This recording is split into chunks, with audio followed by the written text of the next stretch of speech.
Portugal എന്ന European രാജ്യത്തിൽ ഹിന്ദുമതത്തിലേക്ക് അനേകം വെള്ളക്കാർ എത്തുന്നു. പോർച്ചുഗീസിൽ നിന്നും ഹിന്ദുമതത്തെ സ്നേഹിക്കുന്നവർക്ക് ഇതൊരു സന്തോഷകരമായ വാർത്ത ആയിരിക്കും. സനാതന മതം അത് ലോകം മുഴുവൻ ഇപ്പോൾ പടർന്നു പന്തലിക്കുമ്പോൾ അതിൽ ആകൃഷ്ടരായ നിരവധി യുവാക്കൾ ബ്രഹ്മചാരിമാരായി പോർച്ചുഗീസിൽ ഉണ്ടാകുന്നു. നമുക്കറിയാം, ഹിന്ദുമതം എന്നാൽ ഒരു ഉറുമ്പിന്റെ ജീവൻ പോലും പവിത്രമായി കാണുന്ന മതം. അക്രമമില്ല, മതം പോലുമല്ല ഹിന്ദുത്വ. മാത്രമല്ല, നമ്മുടെ രാഷ്ട്രപിതാവ് ഗാന്ധിജി സ്വാതന്ത്ര്യ സമരത്തിനും ഉപയോഗിച്ചത് രാമമന്ത്രവും സനാതനധർമ്മവും അഹിംസയും ആയിരുന്നു. ഇപ്പോൾ പോർച്ചുഗീസിൽ സനാതന മതം വളരുകയാണ്. സാധാരണക്കാർ മാത്രമല്ല, സെലിബ്രിറ്റികളായവരും ഉണ്ട്.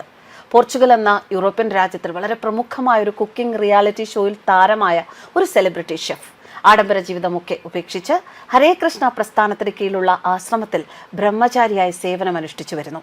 പോർച്ചുഗീസിൽ സാമ്പാർ ഉണ്ടാക്കാൻ പഠിപ്പിക്കുന്ന പോർച്ചുഗീസ് സെലിബ്രിറ്റി ഷെഫ്, പോർച്ചുഗീസുകാരൻ ബ്രഹ്മചാരി സെലിബ്രിറ്റി ഷെഫ് സ്വന്തം ഭാഷയിൽ പോർച്ചുഗീസിൽ സാമ്പാർ ഉണ്ടാക്കാൻ പഠിപ്പിക്കുന്ന വീഡിയോ ഞങ്ങളിവിടെ കൊടുത്തിട്ടുണ്ട്. കേരളത്തിനെ പറ്റിയോ മലയാളത്തിനെ പറ്റിയോ അറിയാത്ത, കേരളത്തിനെ പറ്റി കേട്ട് കേൾവി പോലും ഇല്ലാത്തൊരു പോർച്ചുഗീസുകാരൻ സെലിബ്രിറ്റി ഷെഫ്, പക്ഷെ സാമ്പാർ ഉണ്ടാക്കുന്നതിൽ അതിവിദഗ്ധനാണ്. ഹെൽസ് കിച്ചൺ എന്നു പേരുള്ള പോർച്ചുഗലിലെ ഒരു വളരെ പ്രമുഖമായ, വളരെ പ്രശസ്തിയുള്ള, വളരെയധികം ആളുകൾ ഇഷ്ടപ്പെടുന്ന, ഒരുപക്ഷെ അവിടുത്തെ ഏറ്റവും വലിയ കുക്കിംഗ് റിയാലിറ്റി ഷോയിലെ അവസാന റൗണ്ടിൽ വന്ന് പ്രശസ്തി നേടിയ ഗോൺസാലോ എന്നു പേരുള്ള ഈ ചെറുപ്പക്കാരനാണ് ഈ സെലിബ്രിറ്റി ഷെഫ് ബ്രഹ്മചാരി.